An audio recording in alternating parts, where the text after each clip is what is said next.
हाँ जी सर।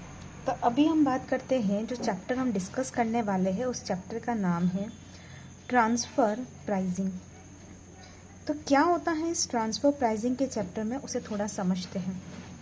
सबसे पहले अगर मैं ट्रांसफ़र प्राइसिंग की बात करूँ तो ये लगता किस पर है। अगर कोई नॉन रेजिडेंट है तो क्या ये उस पर लगेगा?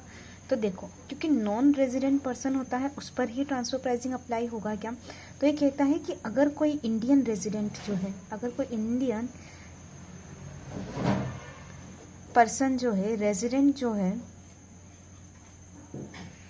अगर वो इंडियन रेजिडेंट जो है वो क्या करता है, ट्रांजैक्शन करता है किसी नॉन रेजिडेंट के साथ, तो ये सेक्शन ट्रिगर होता है ट्रांसफ़र प्राइसिंग का। क्योंकि ये कहता है कि एग्जाम्पल के लिए अगर कोई इंडियन कंपनी है और इंडियन कंपनी की अगर फॉरेन में उसकी कोई कंपनी है और वो उसकी एसोसिएट है, ठीक है, तो ऐसे में ट्रांसफ़र प्राइसिंग ट्रिगर होता है। अब मेरी बात सुनना। अब एक और चीज़, क्या NR टू NRB ये अप्लाई होता है? तो हाँ जी, अप्लाई होगा। अब अपन ट्रांसफ़र प्राइसिंग को अच्छे से समझते हैं कि आखिर इसमें हमको किस तरीके से कैलकुलेशन करना होता है। अब समझिएगा,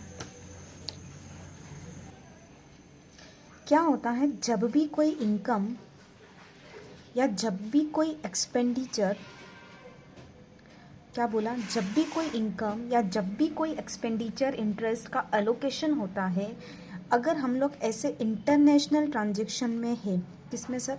इंटरनेशनल ट्रांजैक्शन में है, तो ऐसे केस में, अगर इंटरनेशनल ट्रांजैक्शन में है तो ऐसे केस में आर्म लेंथ प्राइस निकाली जाती है। आर्म लेंथ प्राइस निकाली जाती है। अभी बोलता है कि जनरली जब हम आर्म लेंथ प्राइस निकालते हैं तो हम लोग देखते हैं कब इसको हम निकालते हैं, कब हम इसे कंप्यूट करते हैं, तो हम जो है वो क्या देखते हैं, समझना। अगर ट्रांजैक्शन जो होता है बिटवीन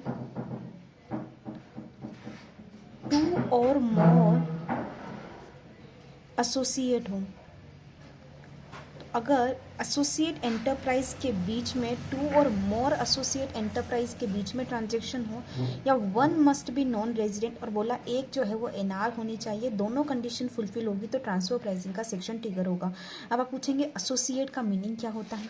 अब अगर एसोसिएट आपसे कहे कि एसोसिएट का मीनिंग क्या होता है, तो हम क्या कहेंगे, बोले एसोसिएट का मतलब ऐसे समझो, एसोसिएट का मतलब ऐसे समझो, जैसे ये एक इंडियन कंपनी है और इसकी ये फॉरेन कंपनी एसोसिएट तब बनेगी जब 26% और मोर की शेयर्स, या फिर अपन बोल सकते हैं वोटिंग राइट होल्ड करते हैं, शेयर्स या फिर वोटिंग राइट होल्ड करते हैं 26% और मोर के केस में। तो ऐसी जो इंडियन कंपनीज होगी, हम क्या कहेंगे कि भाई आप पे ऊपर ट्रांसफ़र प्राइसिंग ट्रिगर हो जाएगा, ट्रांसफ़र प्राइसिंग जो है वो ट्रिगर हो जाएगा। पक्की बात।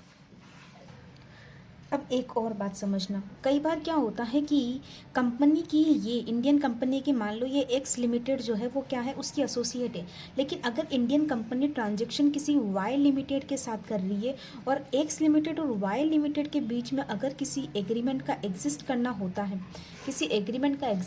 होता है, तो ऐसे में ये इंडियन कंपनी के साथ जो वाई का ट्रांजैक्शन है वो भी ट्रांसफ़र प्राइसिंग में आ जाएगा, जिसका एक सिंपल सा रीज़न है, क्योंकि जो एक्स लिमिटेड है वो एक्स लिमिटेड क्या है, एसोसिएट की पोजीशन होल्ड करके रखती है। That is very much clear. तो ये तो मैंने आपको एक ओवरव्यू दे दिया कि भाई ट्रांसफ़र प्राइसिंग अगर आपको लगे कब कब लगता है तो ये। अब देखो, कुछ एसोसिएट एंटरप्राइज को समझने के लिए हम और सारी बातें डिस्कस करते हैं। एक तो मैंने आपको डिस्कस करवा दी, अब दूसरा, अब यहाँ पर आप लोग शेयर्स ले सकते हो, यहाँ पर आप वोटिंग राइट ले सकते हो, एज योर विश। अब आपको जो मैं थर्ड पॉइंट बताती हूँ वो क्या होता है, ये बोलता है कि एक एंटरप्राइज जो होती है अपॉइंट्स होती है more than half of the board. यानी कि सर, अगर ये एंटरप्राइज, ध्यान से सुनना, अगर इस एंटरप्राइज के हाथ में ताकत है या इस एंटरप्राइज के हाथ में पावर है कि वो इस एंटरप्राइज के अंदर जो है half of the board of directors जो है वो बिठा सकती है। किसके पास में पावर है सर? इस इंडियन कंपनी के पास में पावर है कि ये एक्स लिमिटेड में half of the board of directors बिठा सकती है, या फिर वन और मोर जो एग्जीक्यूटिव डायरेक्टर्स है वो अपॉइंट कर सकती है, वन और मोर एग्जीक्यूटिव डायरेक्टर्स अपॉइंट कर सकती है, तो भी यहाँ पर क्या हो जाएगा, एसोसिएशन का रिलेशन जो है वो ट्रिगर हो जाएगा। इसके अलावा अगर मैं आपसे कहूँ कि इंडियन कंपनी ने इसे लोन दिया, ध्यान से सुनना, इसे लोन दिया, क्या दिया, इंडियन कंपनी ने इसे लोन दिया, और अगर इस कंपनी का हम टोटल असेट्स देखें, इस कंपनी का अगर हम टोटल असेट्स देखें, तो मैंने अगर इस कंपनी का एग्जांपल के लिए टोटल असेट्स देखा, और जो टोटल असेट्स है वो कितने का है, 100 करोड़ का है, और जो लोन दिया है वो मान लीजिए 51 करोड़ का लोन दिया है। तो चूँकि यहाँ पर इनका कहना है कि अगर इस तरीके का लोन दिया जाता है जो at least 51% of total assets of associate या ऑफ अदर एंटरप्राइज हो जाए, ठीक है, तो ऐसे में भी यहाँ पर एसोसिएट का सेक्शन ट्रिगर हो जाएगा। तो यहाँ पर 51 करोड़ मतलब 51% हो गया, तो हम मान लेंगे कि भाई साहब ये आपकी एसोसिएट के रिलेशन में आप हो। अब एग्जाम्पल के लिए मान लीजिए कि ये इंडियन कंपनी जो है ये एक्स लिमिटेड को लोन देती है, ये इंडियन कंपनी जो है एक्स लिमिटेड को लोन देती है, लेकिन ये वाई लिमिटेड जो है वो क्या करती है, इंडियन कंपनी को गारंटी देती है। क्या देती है सर, ये गारंटी देती है। तो यहाँ पर गारंटी के लिए बोला गया कि अगर 10% की एटलीस्ट 10% की गारंटी दे रही है, तो फिर हम इसे और इसे क्या मान लेंगे, हम इसे और इसे क्या मान लेंगे, एसोसिएट मान लेंगे। एग्जाम्पल के लिए क्या होता है, देखिए मैं इस केस से बताती हूँ कि अगर ये इंडियन कंपनी वाई लिमिटेड को लोन देती है और एक्स लिमिटेड क्या करता है, इंडियन कंपनी को गारंटी देता है, एक्स लिमिटेड क्या करता है, इंडियन कंपनी को गारंटी देता है कि भाई अगर इसका पैसा जो है अगर ये डुबाएगा तो मैं जो है वो क्या करूँगा, आपको पैसा दूंगा। तो ऐसे में जो ये गारंटी दे रहा है, तो ये क्योंकि इसके बिहाफ पर गारंटी दे रहा है, इन दोनों के बीच में एसोसिएट का रिलेशन हो जाएगा। उसी तरीके से एग्जांपल के लिए इंडियन कंपनी ने कहीं और से लोन लिया और गारंटी देने वाला एक्स है, तो इन दोनों के बीच में एसोसिएट का रिलेशन हो जाएगा। एक एग्जांपल और लेती हूँ, चलिए मैं एग्जांपल बढ़िया सा और लेती हूँ और क्लियर करवाती हूँ। जैसे PINC है, तो ये PINC मतलब इंडियन कंपनी है जिसने क्या किया है, टोटल लोन ऑफ $1 मिलियन लिया है फ्रॉम XYZ बैंक से। इसने क्या किया, XYZ बैंक से क्या किया है, लोन लिया है, ठीक है, जो अमेरिका का बैंक है, ठीक है। और देखिए इसने क्या किया है, USA से लोन लिया है PINC ने, और एक इंडियन कंपनी है, मान लीजिए A लिमिटेड एक इंडियन कंपनी है, A लिमिटेड एक इंडियन कंपनी है, और इस A लिमिटेड ने इंडियन कंपनी ने क्या किया है, गारंटी दी है। किसको गारंटी दी है, इसको गारंटी दी है 20% ऑफ टोटल बोरोविंग। इसने गारंटी दी है कि अगर डिफ़ॉल्ट करेगा कौन, PINC डिफ़ॉल्ट करेगा तो A लिमिटेड से ले लेना। और ऐसे केस में क्या होगा, जो A लिमिटेड जो गारंटी दे रहा है 20% of borrowing of P limited, तो PINC ए जो होगा वो क्या होगा, एसोसिएट एंटरप्राइज होगा। क्योंकि आज की तारीख में ऐसा कौन करता है, मुझे बताओ, आज की तारीख में ऐसा कौन करता है जो किसी के बिहाफ पर गारंटी लेना पसंद करता है। तो in the particular case, in such case हम क्या बोलेंगे कि भाई साहब यहाँ जो सेक्शन है, जो PINC जो है वो क्या कर रहा है, AINC के साथ ट्रांजेक्शन कर रहा है, तो ये ट्रांजेक्शन को, तो इन सच केस क्या हो रहा है, इन सच केस जो A लिमिटेड PINC के लिए क्या कर रही है, गारंटी दे रही है, तो ये आपस में एसोसिएट हो जाएंगे। एक और आता है कि अगर कोई बिजनेस जो होता है, one enterprise is wholly dependent on know how, patent और copyright etcetera to other enterprise. जैसे ये इंडियन कंपनी जो है ये एक्स लिमिटेड पर फुल्ली डिपेंडेंट है, क्योंकि एक्स लिमिटेड ने अपना जो एक टेक्नोलॉजी है वो पेटेंट करवा रखा है, और उसी चीज़ को लेकर ये क्या करती है, काम करती है। तो कहीं ना कहीं डिपेंडेंसी है, और ऐसे केस में यहाँ पर भी एसोसिएट का सेक्शन ट्रिगर होगा। या फिर एक सेक्शन ये होता है जब एक कंपनी जो है, जैसे यहाँ पर ये इंडियन कंपनी है, यहाँ पर ये एक्स लिमिटेड है, इंडियन कंपनी अपना जितना भी रॉ मटेरियल परचेज करती है, उस रॉ मटेरियल का 90% और मोर जो है, 90% और मोर जो है वो किससे परचेज करती है, वो परचेज करती है ये एक्स लिमिटेड से। तो कहीं ना कहीं इंडियन कंपनी का दबदबा होगा, क्योंकि इंडियन कंपनी क्या करती है, जितना भी रॉ मटेरियल परचेज करती है टोटल उसकी ऑर्गेनाइजेशन का, उसका 90% और मोर जो है वो तो कहाँ से आता है, उसका 90% और मोर जो है वो तो कहाँ से आता है, एक्स लिमिटेड से आता है। तो ये इंडियन कंपनी जो होती है क्या करेगी, अपना जो वो ना पावर रखेगी, ऐसे बोलते हैं इसमें। तो ध्यान रखना कि अगर 90% और more of raw material requires by one enterprise is supplied by other enterprise in the price and other conditions relating to supply are influenced by other enterprise. तो जो सप्लाई की जो कंडीशंस है वो इन्फ्लुएंस की जाती है ये इंडियन कंपनी के द्वारा, ऐसे पर्टिकुलर केस में। अब एक और केस आता है जहाँ पर इन्होंने बोला है कि अगर हम गुड्स मैन्युफैक्चर करते हैं बाय वन एंटरप्राइज और sold to other enterprise and price और other conditions are influenced by the other entity, यानी कि हम बनाते हैं और इसको दे देते हैं और प्राइस जो होती है वो अगर इन्फ्लुएंस होती है तो भी वो आपस में क्या मानी जाएगी, एसोसिएट। इसके अलावा इन्होंने एक रिलेटिव का कंसेप्ट दिया है कि भाई अगर जैसे एग्जांपल के लिए एक एंटिटी को आप होल्ड करते हैं और दूसरी एंटिटी को आपके रिलेटिव्स होल्ड करते हैं, तो ऐसे केस में ये भी आपस में एसोसिएट हो जाएंगे, या फिर रिलेटिव्स और एक आप, तो दोनों वाइस वर्सा केस में भी एसोसिएशन आएगा। और ये कहता है कि अगर किसी कंपनी में, किसी एंटिटी में अगर 10% से या उससे ज़्यादा का इंटरेस्ट किसी पार्टनरशिप फर्म, किसी एओपी, किसी बीओआई ने ले रखा है, जहाँ आपका कुछ स्टेक है, जहाँ आप बैठते हो, तो ऐसी कंडीशन में भी हम उसे क्या करेंगे, एज एसोसिएट एंटरप्राइज मान लेंगे, क्योंकि एसोसिएट मानेंगे तभी हम ट्रांसफर प्राइसिंग ट्रिगर कर पाएंगे। तो हमने अभी तक क्या देखा, हमने देखा कि जो ट्रांसफर प्राइसिंग होता है वो कब लगता है, जब एक एंटिटी जो होनी चाहिए कंपलसरीली एनआर होनी चाहिए, नॉन रेजिडेंट होनी चाहिए, तो ट्रांसफर प्राइस ट्रिगर होता है। लेकिन उसके लिए भी एक कंडीशन है कि वो आपकी एसोसिएट होनी चाहिए, तो हम आर्म लेंथ प्राइस जैसा कंसेप्ट देखते हैं। अब फिर हमने ये वाला पूरा चार्ट जो है वो किसके लिए देखा, कि एसोसिएट के लिए लिखा। तो एग्जाम्पल लिखा कि ये इंडियन कंपनी है, ये एक्स लिमिटेड है। जैसे ये इंडियन कंपनी अगर इस एक्स लिमिटेड में अपने 26% और मोर के शेयर या वोटिंग राइट होल्ड करती है, तो ये यहाँ पर क्या करेगी, पोजीशन होल्ड कर लेगी एसोसिएशन की। उसी तरीके से हमने देखा कि half of the board of directors को आप क्या करते हो, खुद बिठाते हो, आपके पास इतनी पावर है, या फिर वन और मोर एग्जीक्यूटिव जो है वो आप बिठाते हो, ये भी आपके पास में पावर है। तो या फिर क्या होता है, गारंटी। एटलीस्ट आपने क्या कर रखी है, इसने इसको लोन दे रखा है, इसने किसी एक्सेस से लोन ले रखा और गारंटी इसने इसको दे रखी है, तो ऐसे में जो गारंटी होती है वो अगर 10% या उससे ज़्यादा है तो इसका मतलब आपका कोई रिलेशन है, दैट इज़ एसोसिएट। उसी तरीके से यहाँ पर एक इनडायरेक्ट रिलेशन भी हमने बोला था कि 26% और मोर का होल्डिंग यहाँ रखते हैं आपस में ये दोनों, और अगर इसने किसी अनरिलेटेड पार्टी के साथ ट्रांजैक्शन किया लेकिन इसकी एसोसिएट का इसके साथ कोई एग्रीमेंट है, तो फिर ये वाला भले ही बिना किसी रिलेशन का है, फिर भी हम इसे क्या करेंगे, एसोसिएट मान लेंगे। अगर आपने क्या करते हो, सामने वाले से रॉ मटेरियल परचेस करते हो, आप जितना परचेस करते हो ना अपनी ऑर्गेनाइजेशन के लिए, उसका 90% या मोर सिर्फ इसी से परचेस करते हो, तो कहीं ना कहीं आप प्राइस को इन्फ्लुएंस करोगे। उसी तरीके से एक और आता है कि भाई आप जो माल बनाते हो वो किसी एक ही एंटरप्राइज को बेचते हो, तो क्या पता वो भी आपकी प्राइस को इन्फ्लुएंस करता हो। तो ये सारी कंडीशंस जो है इन्होंने यहाँ पर बता रखी थी। एक लोन की कंडीशन और बता रखी है कि भाई 51% और मोर का अपने लोन दे रखा है इसकी टोटल असेट्स का। जैसे इंडियन कंपनी ने इस एक्स लिमिटेड, क्योंकि इसकी असेट्स 100 करोड़ और 51 करोड़ का तो लोन ही दे रखा है, यानी 51% क्या कर रखा है, एज ए लोन के नाम पर दे रखा है, तो भी ये एसोसिएट बन जाएगी, कि आपस में क्या हो जाएगी, एसोसिएट हो जाएगी। एग्जाम्पल और हमने समझा था, जैसे PINC ने क्या किया, XYZ लिमिटेड USA से लोन लिया, लेकिन ये A लिमिटेड जो है इसने क्या करी है, गारंटी दी है। किसको गारंटी दी है, इस बैंक को गारंटी दी है कि अगर PINC कल को डिफ़ॉल्ट करेगी, PINC कल को डिफ़ॉल्ट करेगी, तो हम आपको पैसा देंगे 20%। तो ऐसे पर्टिकुलर केस में भी इन दोनों के बीच में जो रिलेशन होगा उसे अपन क्या कहेंगे, एसोसिएट का रिलेशन। अब आता है आर्म लेंथ प्राइस के बारे में। अगर हम बात करें तो आर्म लेंथ प्राइस निकालने के हमारे पास 5 मेथड होते हैं। तो ये बोलता है कि पहला मेथड जो होता है कप मेथड होता है। अब इस कप मेथड का पूरा नाम जो होता है वो होता है कंपेरेबल। क्या है, नाम से ही हमें समझ में आएगा, कंपेरेबल अनकंट्रोल्ड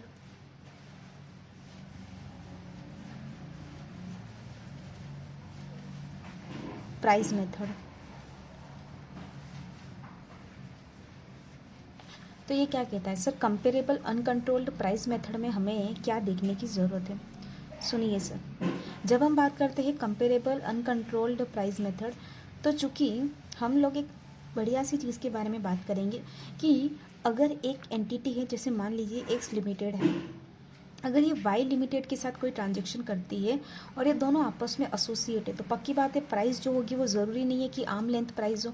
लेकिन ये एक्स लिमिटेड जो है किसी अनरिलेटेड पार्टी, यानी कि मान लो जेड लिमिटेड के साथ ट्रांजैक्शन करती है, तो जेड लिमिटेड के साथ जो प्राइस होगी वो तो एकदम क्या होगी, आर्म लेंथ प्राइस होगी। बस यही कहता है, ये कहता है कि एक काम करिए, आप एसोसिएट वाली प्राइस को हम सही नहीं मान सकते क्योंकि आप जोल कर सकते हो प्राइस में, लेकिन जो अनरिलेटेड से आप प्राइस चार्ज करोगे वो तो एकदम परफेक्ट प्राइस होगी, तो जो आपने इससे चार्ज करी है वही हम आर्म लेंथ प्राइस मान लेंगे। लेकिन क्या होता है ना, कभी कभार कुछ फंक्शनल जो होते हैं एडजस्टमेंट होते हैं, तो हमें कुछ नहीं करना, वो फंक्शनल जो ऐड या लेस वाले एडजस्टमेंट है वो ऐड या लेस वाले एडजस्टमेंट कर देने हैं, तो हमें जो है वो कंपेरेबल प्राइस मिल जाएगी। उसके अकॉर्डिंग हम इस क्वेश्चन को क्या कर लेंगे, सॉल्व कर लेंगे।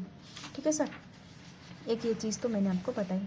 अब जैसे कि अगर एक एग्जांपल देके समझाया जाए, कि एक छोटा सा एग्जांपल लेके कि किस तरीके से हम लोगों को इसको करना होगा, एक एग्जांपल लेते हैं।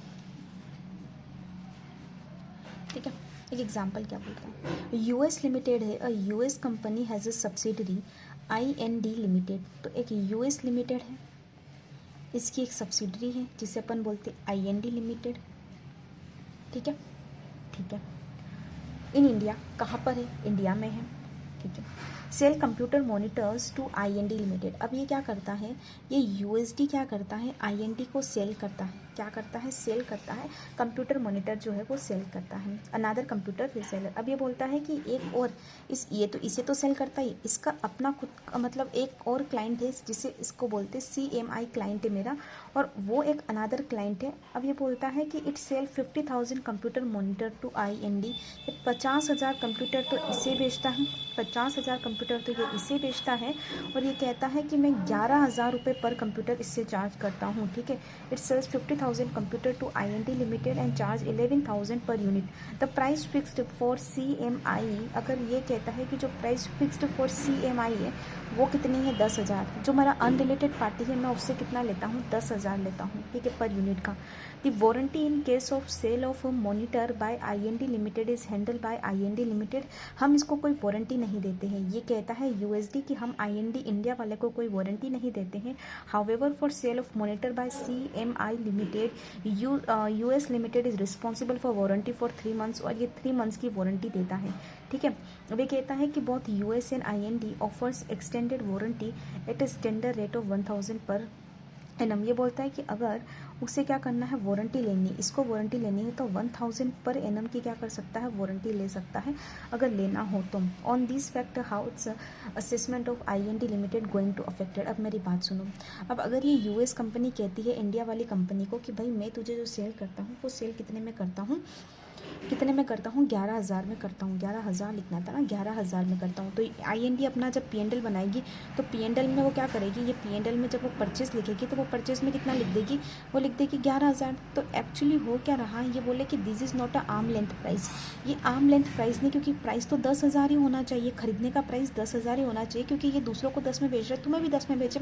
पर मेरी बात समझो, ये दूसरों को 10 में बेच रहा है और साथ के साथ वो दूसरों को वारंटी भी 3 महीने की दे रहा है। ठीक है ना, और हमें तो वो वारंटी भी नहीं दे रहा, यानी कि हम तो 10,000 भी नहीं देते, हम तो जो वारंटी के 3 महीने का पैसा है ना वो भी निकालो।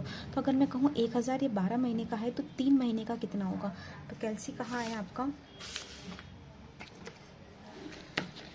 तो ये कहता है कि जो आपका 1,000 है वो 1,000 अगर आपका 12 महीने का है तो इनटू आपके 3 मंथ्स का कितना होगा, तो बोला 250। तो इसका मतलब तो हमें तो इसको 250 और कम देने चाहिए ना। क्यों कम देने चाहिए, क्योंकि हमको तो ये गारंटी भी नहीं दे रहा है, हमको तो ये वारंटी भी नहीं दे रहा है। तो हम जो इसको प्राइस देंगे वो कितना देंगे, आई थिंक 9,750 ऐसा ही कुछ आएगा। ठीक है, तो ऐसा ही कुछ प्राइस आना चाहिए। अब मेरी बात सुनो, चूँकि हमने क्या कर रखा है, हमने यहाँ पर प्राइस को ये बताया, तो ये है इसकी आर्म लेंथ प्राइस। अब हमने 11,000 चार्ज किया तो कितना डिफरेंस आ रहा है, ये बोल रहा है कि 1250 का डिफरेंस आ रहा है। ऐसे कितने पर आ रहा है, 50,000 कंप्यूटर्स पर आ रहा है। तो ये डिफरेंस जो होगा वो आपको क्या करना पड़ेगा, उसमें से लेस करना पड़ेगा। हम बोलेंगे नहीं सर ये जो है वो गलत है। ठीक है, ये चीज़ हुई। अब देखते हैं नेक्स्ट वाला, एक होता है रीसेल प्राइस मेथड। अब जो सेकंड केस है ना, वो सेकंड केस समझना है, जो किसके बारे में है,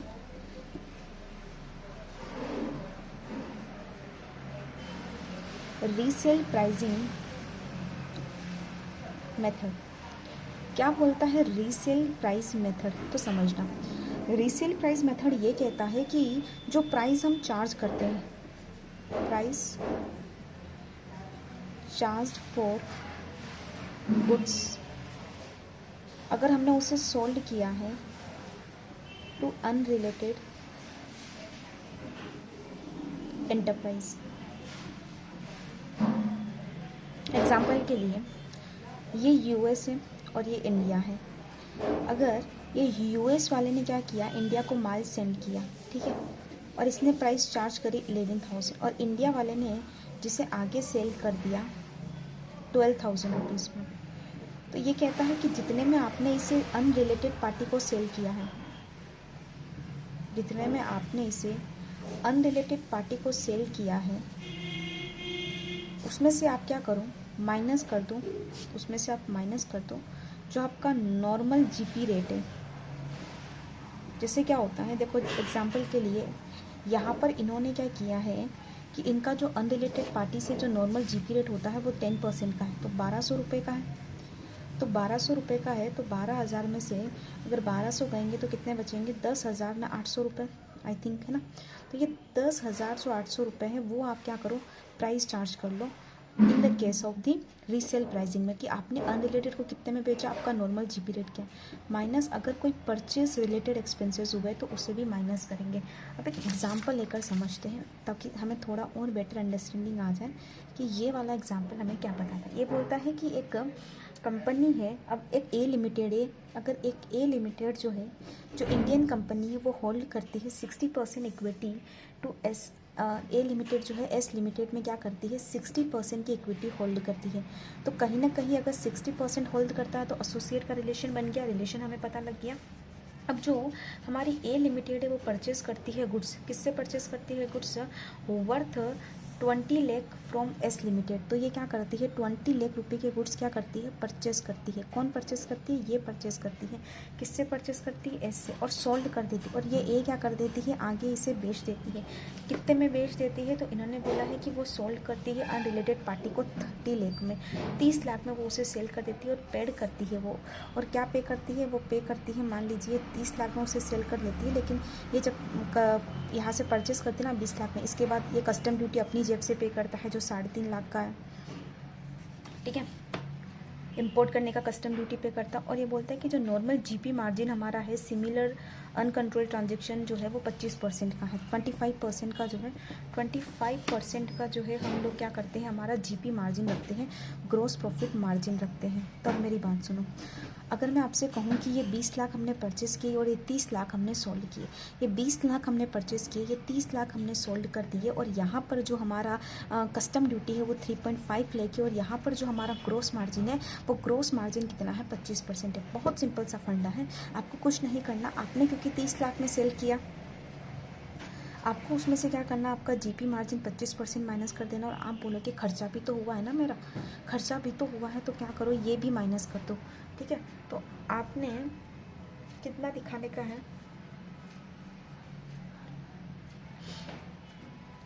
क्या प्राइस दिखाने का है।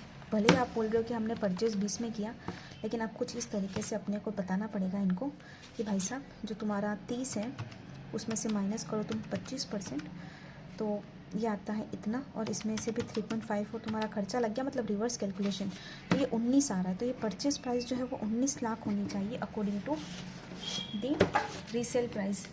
तो जो 1 लाख रुपए का आपने इंक्रीज़ बताया ना परचेज करने में, उससे क्या करोगे आप लोग, क्या करोगे, इंक्रीज़ जो आपने बता दिया ना उससे आप रिवर्ट बैक करोगे, क्योंकि आर्म लेंथ प्राइस तो 19 लाख है। पक्की बात है ना। क्या किया मैंने, कुछ नहीं किया, मैंने जो जीपी रेशो है उसको माइनस कर दिया, तो पता चलेगा कि कॉस्ट ये आ गई। उससे भी मेरे और कोई खर्चे हैं परचेज़ के, तो मैंने वो भी माइनस कर दिए, तो जो बचा वो मेरा कॉस्ट ही है, और यही कॉस्ट जो होगा उस पर तो मुझे खरीदना चाहिए, ठीक है। ये तो हुआ मेरे को रीसेल प्राइस का कंसेप्ट। अब सुनिएगा, तो थर्ड कंसेप्ट जो अपने को कहता है कॉस्ट प्लस मेथड। क्या होता है कॉस्ट प्लस मेथड, आइए समझते हैं। कॉस्ट प्लस मेथड बहुत सिंपल है। ये CPM के बारे में कहता है। किसके बारे में कहता है, CPM, जिसे अपन कहते हैं कॉस्ट प्लस मेथड। ये कहता है कि जितनी भी, जैसे मान लो ये किस पर लगता है, तो ये मैन्युफैक्चरिंग पर लगता है, क्योंकि जो मैन्युफैक्चरिंग होगी उसी की तो कॉस्ट हम निकाल पाएंगे। तो जो मैन्युफैक्चरिंग यूनिट होता है उसमें, क्योंकि हमको पता है डायरेक्ट मटेरियल लगता है, फिर हमें लगता है indirect cost, direct material, direct labour. एक काम करो, सबको डायरेक्ट कॉस्ट ही लिख दो। Direct material, direct labour, overhead, जो भी लगता है, जैसा भी लगता है, सारी डायरेक्ट कॉस्ट हो गई। एक लगती है इनडायरेक्ट कॉस्ट। अगर मैं उसमें आपको क्या कहूँ, जो नॉर्मल जो नॉर्मल मेरा जीपी मार्जिन है, अगर मैं उसे ऐड कर दूँ कॉस्ट में, जैसे मान लो मैं 10% का मार्जिन रख दूँ, देखो दोनों में डिफरेंस भी बता देती हूँ तुम्हें। अभी जो तुमने रीसेल प्राइस पढ़ा उसमें और इसमें डिफरेंस क्या, मैं वो भी बता देती हूँ, लेकिन एक बार मेरी बात सुनो। नॉर्मल जीपी मार्जिन जो है वो तुम्हें क्या करना पड़ेगा, ऐड करना पड़ेगा, फिर तुम्हें ऐड या लेस करने पड़ेंगे कुछ एडजस्टमेंट जो होंगे, जो क्या करेंगे, तुम्हारे डिफरेंस क्रिएट करेंगे, तो तुम्हें कुछ एडजस्टमेंट करने होंगे, उससे तुम्हारी आर्म लेंथ प्राइस आ जाएगी, जिससे तुम्हारी आर्म लेंथ प्राइस आ जाएगी। ठीक है, अब मेरी बात समझना। एक चीज़ मैं आपको बताती हूँ कि इन दोनों में डिफरेंस क्या है। इसका रिवर्स होता है, जैसे यहाँ पर क्या निकालते हैं, डायरेक्ट कॉस्ट इनडायरेक्ट कॉस्ट लगाई, उसमें अपन ने जीपी मार्जिन ऐड किया, एडजस्टमेंट किया, ये आर्म लेंथ प्राइस आई। अब यहाँ पर क्या होता है, रीसेल प्राइस में क्या होता है, हमारे पास एक प्राइस होती है जो हमने क्या किया होता है, अनरिलेटेड को बेचा होता है, थर्ड पर्सन को। अब यहाँ पर हम क्या करते हैं, मान लो मैंने उस अनरिलेटेड को 100 में बेचा, उसमें से मेरा 10% का अगर ग्रोस मार्जिन है तो मैंने माइनस किया, तो 90 रुपये, अगर उसमें से भी मेरा कोई परचेज़ करने का खर्चा हुआ तो वो देख के 90 रुपये जो होगी वो मेरी आर्म लेंथ प्राइस होगी, 90 रुपये जो है मेरी आर्म लेंथ प्राइस होगी। और यहाँ पर ये लोग कहते हैं कि जो 90 रुपीज़ है वो ले लो, 10% यहाँ पर आपका अगर प्रॉफिट है तो वो ऐड कर लो, तो 100 रुपये जो है वो आपकी आर्म लेंथ प्राइस होगी। समझ में आ रहा है, क्योंकि यहाँ अपन जो है कॉस्ट लेते पहले, फिर अपन मार्जिन ऐड करते। यहाँ पर हमने जो ऑलरेडी उसका इंक्लूड करके उसको बेचा हुआ होता है, तो रिवर्स में आकर हम उसकी कैलकुलेशन करते हैं। एक जो मेथड है उसे अपन प्यार से कहते हैं प्रॉफिट स्प्लिट मेथड। जनरली ये मेथड तब काम आता है जब ऑर्गेनाइजेशन जॉइंट वेंचर्स में होती है। जब जॉइंट वेंचर्स में होती है तो ज़्यादा इसका यूज़ आता है। इसमें हम कुछ नहीं करते हैं, जो कॉस्ट हमारी इंकर्ड हुई होती है, कुछ नहीं करते, जो हमारी कॉस्ट जो होती है, जो इंकर्ड हुई होती है, और उसमें हम क्या कर देते हैं, जितनी भी हमारी कॉस्ट इंकर हुई है और हमारा शेयर ऑफ प्रॉफिट है ना, हम वो ऐड कर लेते हैं। शेयर ऑफ प्रॉफिट जो है वो ऐड कर लेते, तो हमारे पास कॉस्ट आ जाती है। इसे बनाने के लिए मुझे इतना कॉस्ट लगा है, ठीक है। और कॉस्ट लगाने के बाद क्या होता है, हम जो, क्योंकि जॉइंट वेंचर है, जैसे मान ले ए है, बी है, सी है, डी है, इन चारों ने मिलकर क्या किया, ये प्रोडक्ट बनाया एक्स, ठीक है, एक्स बनाया। तो अब ये क्या करता है, ये प्रोडक्ट जब एक्स जो है वो क्या करता है, सेल करता है, तो मान लो ये 10 लाख बनने में लगा, 12 लाख बिकने में लगा, तो जो ये 2 लाख है, ये 2 लाख इन चारों में बटेगा। कॉस्ट जो है, जितनी भी इनमें कॉस्ट इंकर करी है, एक ने इतनी, दो ने इतनी, तीन ने इतनी, अपने ये जो है शेयर ऐड कर देंगे, तो ऐसे में इनका जो होगा वो क्या आ जाएगा, प्राइस आ जाएगा, जिससे अपन बोलेंगे आर्म लेंथ प्राइस। इसको और अच्छे से बेटर तरीके से समझते, एक काम करते हैं, इसका एक एग्जाम्पल करते हैं। तो सुनो सर, एक एग्जाम्पल लेते हैं। ये कुछ इन्फॉर्मेशन दे रखी है, पहले मैं नोट डाउन कर लूँ। सबसे पहली इन्फॉर्मेशन ये कहता है कि MM लिमिटेड जो है वो इनकॉर्पोरेट हुई है यूके में। तो MM कहाँ इनकॉर्पोरेट हुई है, यूके में। और रिसीव करता है order to develop a software from Nano INC। तो ये बोलता है कि जो एक इंडियन कंपनी है, इंडियन कंपनी जो है वो क्या करती है, इसको ऑर्डर देती है, क्या, सॉफ्टवेयर को डेवलप करने का ऑर्डर देती है कि भाई MM तो हमें जो है वो सॉफ्टवेयर डिलीवर कर देना। और ये क्या करता है, USA जो है इसको नानो INC USA and consideration for. अब कंसिडरेशन क्या होता है, इसका डिसाइड होता है $2 लाख, ठीक है। MM limited executed such order in joint venture with B limited और M लिमिटेड। अब ये MM क्या करती है, इस ऑर्डर को जॉइंट वेंचर में कंप्लीट करती है। ये इस ऑर्डर को किस में कंप्लीट करती है, जॉइंट वेंचर में कंप्लीट करती है, 2-3 कंपनियों के साथ, ठीक है। अब यहाँ पर क्या होता है कि जो कंपनीज़ हैं, ये जॉइंट वेंचर की इसके एसोसिएट है, ठीक है, MM की एसोसिएट है, जो भी जॉइंट वेंचर होगी। और यहाँ पर इनका कहना है कि जो कंसिडरेशन है, जो MM लिमिटेड कंसिडरेशन चार्ज करता है $2 लाख, वो क्या करता है, डिस्ट्रीब्यूट कर देता है अमंग इन सारी कंपनीज़ में। तो जस्ट एग्जांपल के लिए ये A, B और ये C, ये तीनों जो है वो जॉइंट वेंचर में है। तो ये क्या करता है, जो इसको 2 लाख आता है वो $1 लाख इसको, $50 इसको, 0.5 इसको और $0.5 इसको। तो इसने एक इसको दे दिया, 0.5 इसको दे दिया, दोनों पार्ट। और ये कहता है कि जो कॉस्ट इंकर्ड हुई है वो इंकर्ड हुई है $1,60,000, ठीक है। तो जो $1,60,000 इंकर हुई है बनाने के लिए, earning such combined net profit on the basis of functions. और ये क्या करते हैं, 40:40:20 के रेशो में इसे डिवाइड कर देते हैं, ठीक है। और ये कहता है कि भाई साहब, जो क्वेश्चन कहता है, और अब यहाँ पर अपने को क्या करना है, इस क्वेश्चन को सॉल्व करना है। तो मेरी बात सुनो सर, हमने इससे चार्ज किया कितने का, 2 लाख का, कॉस्ट हमें लगी 1,60,000, 40,000 रुपये का जो हमें प्रॉफिट आया हम उसे इस रेशो में बांट देंगे। 40,000 का जो हमें प्रॉफिट आया हमें इस रेशो में बांट देने का है। तो इन्होंने बोला है कि भाई साहब अब आप मुझे बताओ कि जो कॉस्ट इनकर करी है आपने, तो जो कॉस्ट इनकर करी है, तो जितनी भी आपने कॉस्ट इनकर करी है उस इनकर में आप अपना प्रॉफिट ऐड कर दो, आपके पास आपकी आर्म लेंथ प्राइस आ जाएगी, आपके पास आपकी आर्म लेंथ प्राइस आ जाएगी, ठीक है।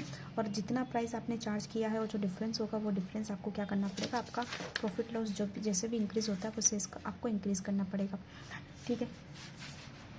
अब एक और मेथड जो है वो सुनिएगा, क्योंकि वो मेथड ये है, उसका कुछ ऐसा कहना है,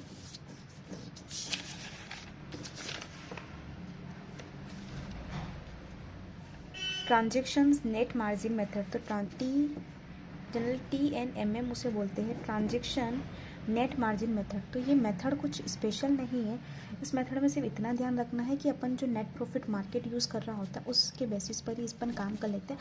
मतलब मार्केट में सिमिलरिटी कितनी है, मार्केट उसे किस तरीके से देखता है, अपन उसे इसी को देख लेते हैं, उसी को कंसिडर करते हैं।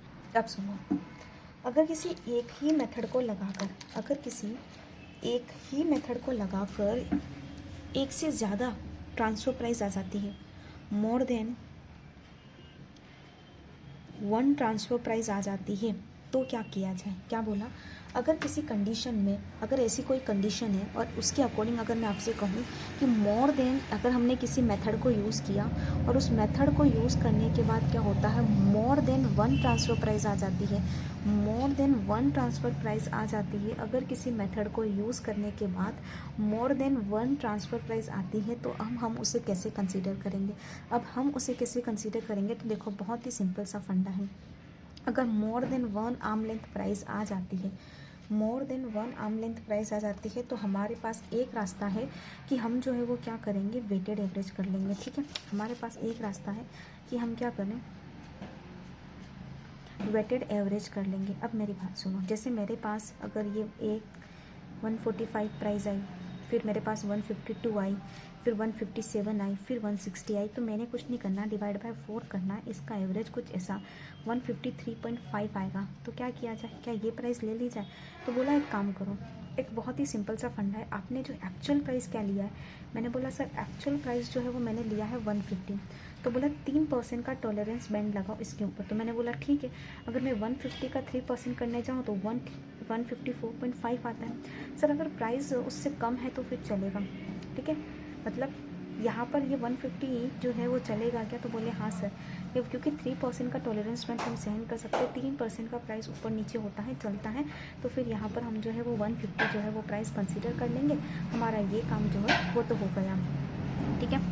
अब मेरी बात समझना, चलिए, लेकिन अगर कुछ ऐसा केस रहा, जैसे ये वाले केस में तो हमारे पास जो है वो up to 5 transfer pricing average ही निकली, लेकिन जब मोर देन 5 होती है तो ऐसे में क्या किया जाता है, एक एग्जांपल से समझते हैं। जैसे अगर हम लोग बात करें, हमारे पास जो है वो ट्रांसफ़र प्राइसिंग मोर देन 5 है, यानी कि एक 162 है, एक 158 है, एक 136 है, एक 145 है, एक 170 है, एक 152 है और एक 154 है। तो ऐसे करके हमारे पास क्या है, 7 ट्रांसफ़र प्राइसिंग है। अब यहाँ पर एक चीज़ देखना, अगर हम क्या करें, इस 7 को डिवाइड कर दें, या सॉरी 7 को परसेंटाइल कर दें, एक तो 35% से और 7 को परसेंटाइल कर दें 65% से, तो कितना आता है। अगर 7 इंटू 35% करें तो 2.45 आता है, और अगर 7 इंटू 65% करें तो आता है 4.55। क्योंकि ये परसेंटेज में है, अपने को राउंड ऑफ करना पड़ेगा, तो हमें यहाँ पर सीधा पूरा राउंड ऑफ यानी कि नियरेस्ट या मैथ्स की कैलकुलेशन नहीं लगानी, सीधा थर्ड और सीधा फिफ्थ लिखना है। ऐसा नहीं कि 4 5 है तो 2 ले लेंगे, ऐसा कोई मैथ्स कैलकुलेशन नहीं लगाने का। 3 और 5 हमने लिया। अब चूँकि 3 और 5 तो यहाँ 1 2 3 4 5 6 7 ये है, तो तीसरा ये से लेकर पाँचवा ये, तीसरे से लेकर ये पाँचवा, तो यहाँ जो हमारे पास रेंज है क्या उसमें हमारी प्राइस फिट होती है। तो यहाँ पर अगर मैं आपसे कहूँ कि हमारी प्राइस 150 है, तो क्या फिर यहाँ पर फॉल करेगी, ऑफ कोर्स फॉल करेगी। तो अगर इस क्राइटेरिया के अंदर फॉल कर जाती है तो प्राइस हम क्या करेंगे, 150 ही ले लेंगे, कोई दिक्कत नहीं है, ठीक है जी हाँ। लेकिन अगर मैं आपसे कहूँ कि इस प्राइस के अंदर फॉल नहीं करे तो क्या करेंगे। अब जैसे यहाँ पर एक और केस लेकर बताती हूँ कैसे हम बात करेंगे उसमें। जैसे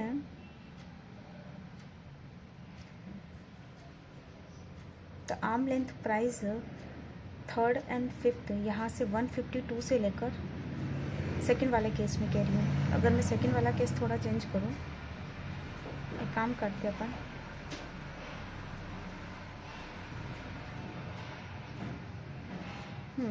नहीं एक सेकंड रुकिएगा, ये जो है थोड़ा रॉन्ग है, मिस्टेक्स हो जाती है। अब सुनिए, सबसे पहले तो हमारे पास जो क्वेश्चन आया उसमें ऐसा कुछ क्वेश्चन है 1 2 3 4 5 6 7 और 162 158 136 145 170 152 न आता है 154। अब चूँकि हमें क्या करना है, इसे सबसे पहले असेंडिंग ऑर्डर में लिखना है। अगर इसे असेंडिंग ऑर्डर में लिखा जाए तो कैसे लिखेंगे, तो असेंडिंग ऑर्डर में हमारे लिखने का वे होगा, सबसे पहले जो सबसे छोटा है वो 136, फिर 145, फिर 152, फिर 154, फिर आता है 158, फिर आता है 162 और फिर आता है 170। तो ये तो हमारा हो गया जो असेंडिंग ऑर्डर है, हमने उसमें ऐसे क्या कर दिया, डिवाइड कर दिया। अब चूँकि अब सबसे पहले हमने क्या किया था, 7 है तो 7 का 35% करना है। और जो हमने लिखा था यहाँ पर कितना आया था 2.45, यानी कि 3 से लेकर हमारे पास जो रेंज आई वो 5 की आई। इसके बीच में हमारी प्राइस 150 फॉल कर रही थी, तो फिर हमें कोई दिक्कत नहीं हुई, नहीं आई एम सॉरी, नहीं कर रही। अगर कर रही होती तो कोई दिक्कत नहीं है, अब नहीं कर रही, चूँकि 150 हमारी प्राइस फॉल, तो हम क्या करें, तो हम इसका मीन निकालेंगे। तो मीन निकालने के लिए हम क्या करेंगे, 7 का 50% करेंगे। तो 7 का जैसे ही हम क्या करेंगे 50% करेंगे तो हमारे पास क्या आएगा 3.5 आएगा। लेकिन 3.5 तो हमारे पास है नहीं, तो इसका जस्ट जो फोर्थ वाला पॉइंट है वो फोर्थ में क्या प्राइस लिखिए 154। तो आर्म लेंथ प्राइस जो हो जाएगी वो क्या हो जाएगी, आर्म लेंथ प्राइस जो है वो 154 हो जाएगी। पक्की बात है सर? जी हाँ। अगर अब एक और एग्जांपल ले और मैं आपको कहूँ कि अभी तो हमारे पास 7 का जो 35%, 7 का 60% है, वो क्या आया था, वो राउंडिंग ऑफ नहीं आया था। लेकिन अगर राउंडिंग ऑफ आ जाए तो एग्जांपल के लिए अगर एक सीरीज़ लूँ और उसमें कितने 20 नंबर्स हों, अगर मैं 20 का 35% करने जाऊँगी तो फिर मेरे को 7 आएगा, और अगर 65% करने जाऊँगी तो फिर मुझे जो आएगा वो होगा 13, क्योंकि 7 वाली रो अगर 1 2 3 4 5 6 7, तो 7 यहाँ से शुरू होकर कुछ 13 तक जाएगी, तो वो पूरी रो जो होगी वो क्या करना होगा, मेरे को लेना। अभी कहता है कि नहीं, जब अगर 7 आया तो 7 वाला जो तुम्हारा नंबर होगा सामने वाला, वो नंबर नहीं लेना, 7 और 8 के वाले सामने वाला जो नंबर होगा उन दोनों का एवरेज लेना। उसी तरीके से 13 अगर आएगा तो 13 जो है वो 13 इटसेल्फ नहीं लेने का, जो 13 के बाद 14 का नंबर होगा उन दोनों का एवरेज करके लेने का। उन दोनों का एवरेज करके तुम्हारे पास एक सीरीज़ आ जाएगी, उसमें फॉल करेगा ठीक, उसमें फॉल नहीं करेगा तो फिर हम क्या करेंगे 50% वाली जो है वो लगा कर देखेंगे। पक्की बात है? ठीक है सर। अब यहाँ पर हम कुछ और कंसेप्ट देखते हैं। जैसे एक एग्जांपल लेते हैं, ये जो हमने कंसेप्ट बताया ना कि हम इस तरीके से रेंज कॉन्सेप्ट मेथड को फॉलो कर सकते हैं। अगर मैं आपको बोलूँ कि हमारे पास कॉस्ट प्लस मेथड है, तो कॉस्ट प्लस मेथड है और हमारे पास ओल्ड ईयर के डेटाज है।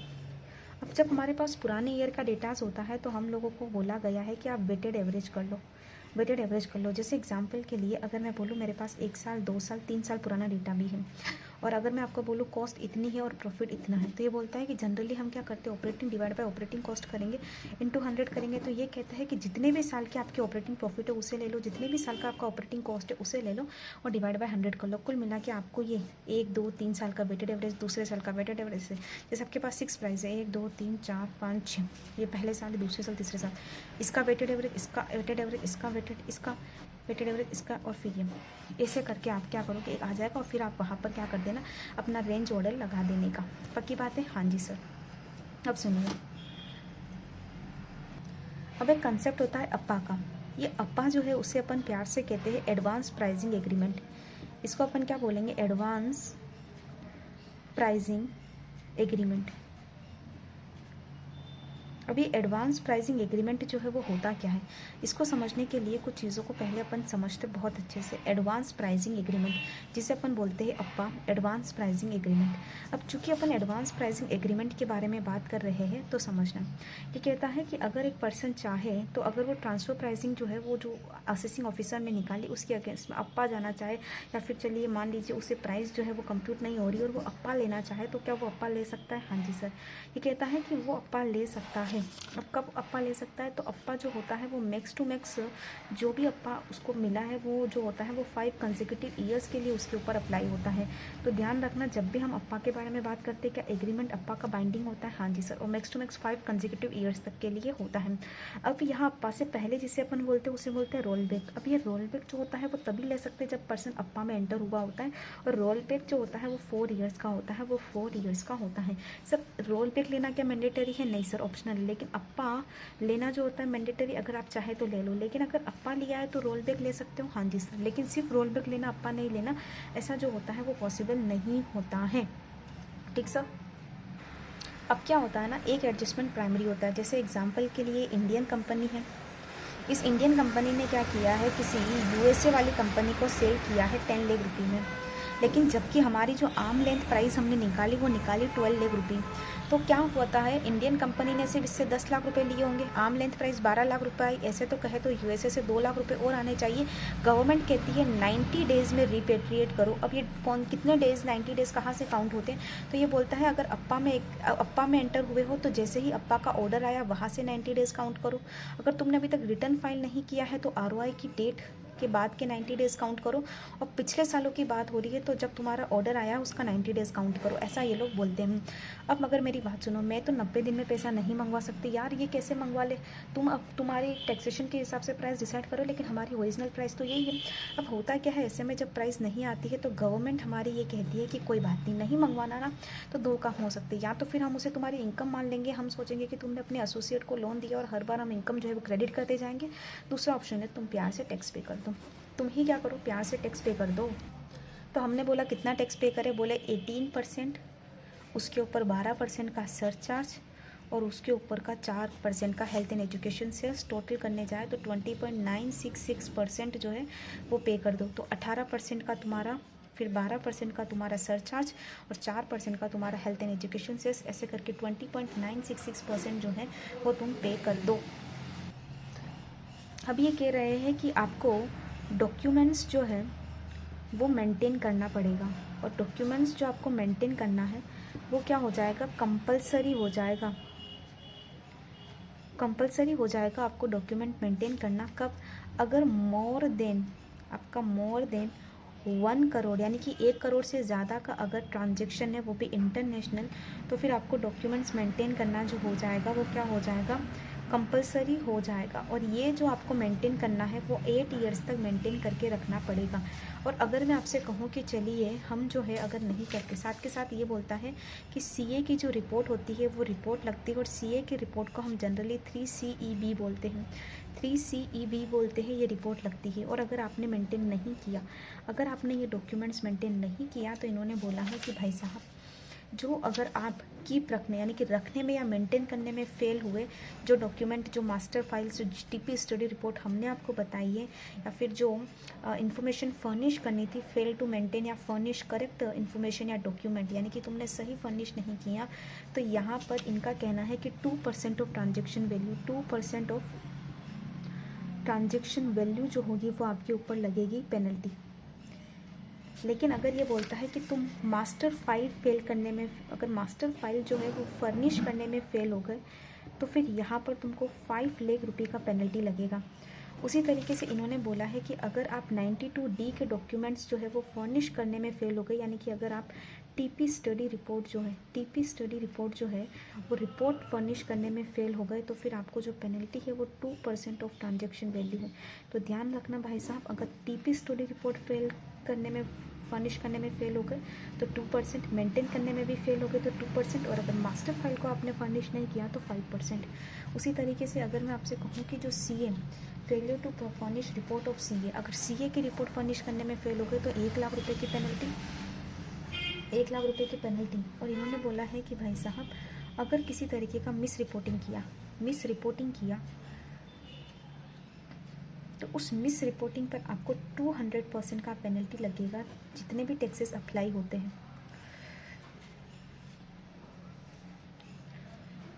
ठीक है, आपको 200% का पेनल्टी लगेगा। ये तो हुआ आपका यहाँ पर एक कंप्लीट लाइन। अब एक होता है country by country reporting. Country bye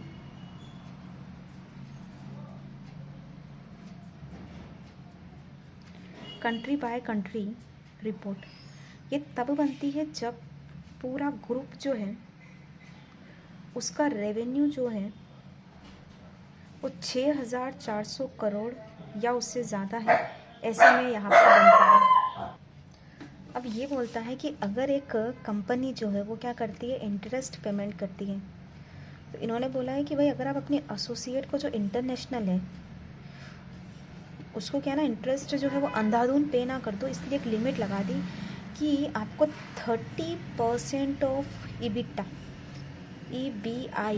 EBITDA यानी कि जो आपका प्रॉफिट है वो बिफोर होना चाहिए इंटरेस्ट, टैक्स, डेप्रिसिएशन और अमोर्टाइजेशन से पहले का जो EBITDA है उसका 30%, और जो इंटरेस्ट पे किया जो भी कम होगा ना वही हम अलाउड करेंगे, क्योंकि ये कहते हैं कि आप ज़्यादा इंटरेस्ट पे ना कर दो, इसलिए ये लिमिट जो है इन्होंने क्या करी है, अप्लाई करी है कि जो इंटरेस्ट हमने पे किया है तो 30%, जनरली ये बोलते हैं कि जो 30% का EBITDA है वो हम अलाउ करेंगे।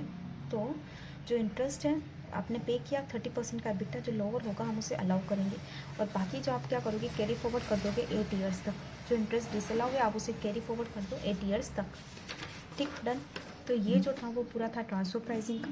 अब ट्रांसफर प्राइसिंग में हमने जो मेनली चीज़ें देखी है, एक बार वापस से देखते हैं कि क्या क्या हमने देखा। हाँ जी सर, तो जैसे ही हम ट्रांसफ़र प्राइसिंग में आए थे ना, तो ट्रांसफ़र प्राइसिंग में हमने देखा कि एक नॉन रेजिडेंट एक इंडियन है, तो जब NR वाली बात होगी या NR टू NR वाली बात होगी तभी हम यहाँ पर आएंगे। इसके बाद हमने देखा कि एक्सपेंडिचर जो होता है, जो हम लोगों ने प्राइस देखी वो आर्म लेंथ प्राइस होनी चाहिए। 4 मेथड देखे, रेंज कॉन्सेप्ट देखा, अप्पा देखा, जो एडवांस प्राइसिंग एग्रीमेंट होता है। उसके बाद हमने ये इंटरेस्ट वाली कैसे कैलकुलेशन होती है, कैसे ऑर्डर में हम इसे सेट करते हैं, और लास्ट में जो इम्पोर्टेंट था किस तरीके से हम लोग इंटरेस्ट कैलकुलेशन करते हैं, we will see it. Okay, so that's all, thank you.